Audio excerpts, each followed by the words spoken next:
নিঃসন্তান দম্পতি আমি দেখেছি, তাদেরকে পেলে অনেকে, ভাই কি সমস্যা, কয় বছর হইল বাচ্চা নিচ্ছেন না কেন, কবে হবে, কার সমস্যা, আপনার সমস্যা না ভাবির সমস্যা, বেটা তোর কি সমস্যা ওইটা বল। একজন নিঃসন্তান দম্পতি তারা কি স্ট্রাগলের মধ্য দিয়ে যায় আপনি জানেন?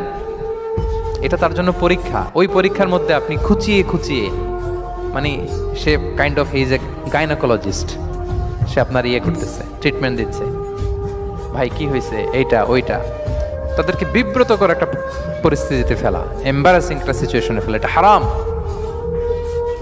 এই ম্যানারগুলো ইসলাম আমাদেরকে ধরে ধরে শেখায় যে এটা তোমার বিজনেস না, তুমি খুঁচিয়ে খুঁচিয়ে মানুষের ব্যক্তিগত বিষয় যেটাতে সে বিব্রত বোধ করে এগুলো তুমি জিজ্ঞেস করতে পারো না। আল্লাহ বলেছেন খবরদার, ওলা তাজাসসু, গোয়েন্দাগিরি করো না, স্পাইগিরি করো না, অন্যের ব্যক্তিগত বিষয় নিয়ে খোটাখুটি করো না।